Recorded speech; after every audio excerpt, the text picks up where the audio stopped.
seorang ahli ibadah, yang ahli ibadah ini dia menyendiri di sudut kampung, dibuatnya bubuk di situ. Siang dia berpuasa, malam dia berzikir kepada Allah Subhanahu wa taala. Siang dia berpuasa, malam dia berzikir kepada Allah Subhanahu wa taala. Selama berapa lama dilakukannya? 32 tahun. 32 tahun. Dia menyendiri di sudut kampung, ditinggalkannya kampungnya, dibuatnya pondok di situ, berkebun dia di situ. Apa yang dimakannya dari hasil kebunnya. Siangnya puasa, malamnya berzikir kepada Allah Subhanahu wa taala tanpa peduli kepada orang lain. Maka ketika itu lewat Nabi Musa depan pondoknya.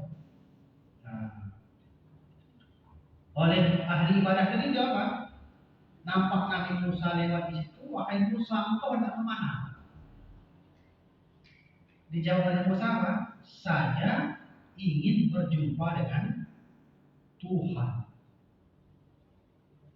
Nabi Musa ingin berjumpa dengan Tuhan. Jadi salah satu Nabi yang bisa langsung bercakap dengan Allah adalah Nabi Musa. Wa qala Allahu Musa takliman. Nah, jadi salah satu Nabi yang bisa langsung bercakap dengan Allah adalah Nabi Musa. Maka ahli ibadah ini pesan kepada Musa, wahai Musa, engkau nak berjumpa dengan Tuhan? Ya. Kalau engkau ingin berjumpa dengan Tuhan, saya punya satu pertanyaan untuk Tuhan. Pertanyaan apa? Tolong sampaikan kepada Tuhan, kepada Allah, bahwa saya beribadah di sini sudah 32 tahun saya tinggalkan kampung, siang saya berpuasa, malam saya berzikir kepada Allah Subhanahu wa taala. Tolong sampaikan kepada Allah, surga apa yang pantas untuk saya? Nah, pertanyaannya Pak, surga apa yang pantas untuk saya? Ini pertanyaan yang diinginkan oleh ahli ibadah tadi. Surga apa yang saya masuki nanti?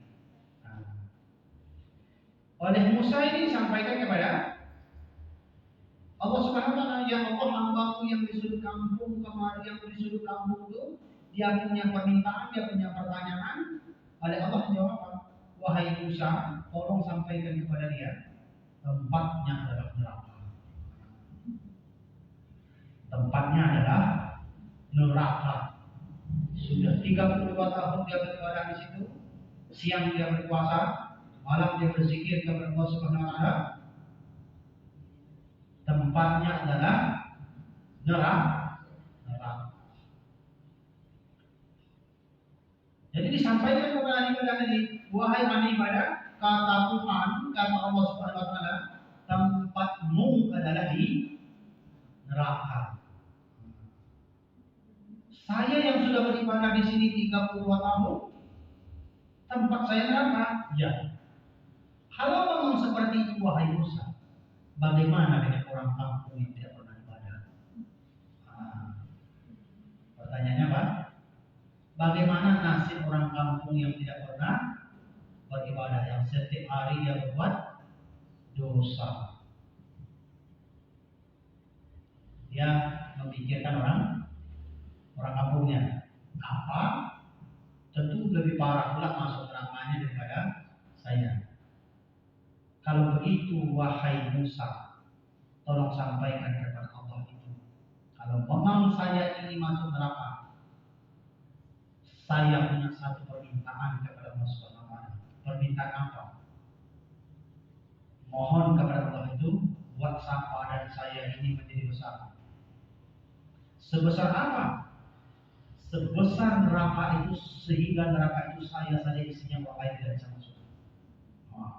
Permintaan ahli ibadah, tolong sampaikan kepada Allah, buat badan saya ini menjadi besar, sehingga apa? Sehingga neraka itu saya saja isinya semua, orang lain tidak bisa masuk, orang kampung tidak bisa masuk. Oleh Nabi Musa ini disampaikan kepada Allah, ya Allah, hambamu yang di sudut kampung kemarin itu punya satu permintaan. Oleh Allah jawab, saya sudah tahu. Tolong sampaikan kepadanya, tempatnya adalah surga. Nah, apa maksudnya itu? Tempatnya adalah surga. Ketika dia sudah berpikir untuk membantu dan menyelamatkan orang lain, itu adalah sosial. Ketika dia hanya menyelamatkan dirinya saja, itu namanya ritual. Jadi agamanya bukan menyelamatkan diri sendiri. Ku anfusakum wa ahlikum. Nah, jaga dirimu, keluargamu. Wa ahlikum itu siapa? Orang terdekat dengan kita, tangga kita, saudara kita, sanak pemilik kita. Kita semua bagaimana menyelamatkan orang lain, bukan menyalahkan orang lain, menyelamatkan. Maka sebaik-baiknya kita lebih baik orang lain. Sejelek-jeleknya kita, sejelek-jeleknya orang lain lebih jelek.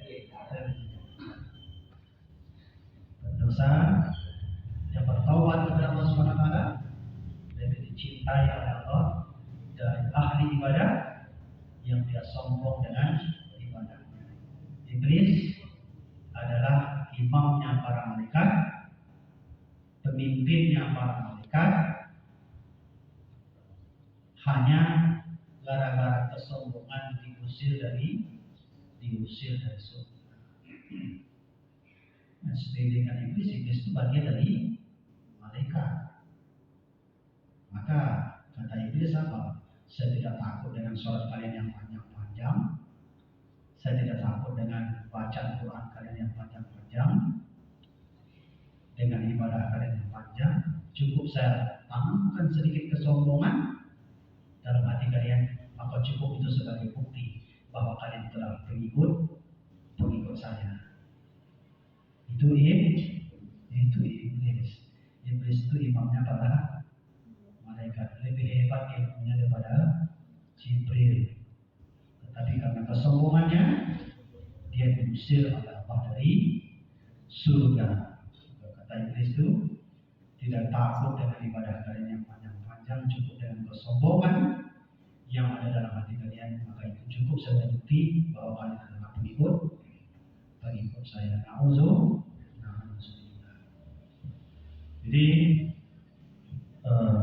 kita memasuki bulan suci Ramadan, jadi kita memaafkan kesalahan orang lain, mengampuni kesalahan orang lain, memaafkan kesalahan orang lain dengan minta maaf atas kesalahan-kesalahan yang kita lakukan. Bukan saja menyambut Ramadan sebetulnya, kapan saja, karena kita tidak tahu kapan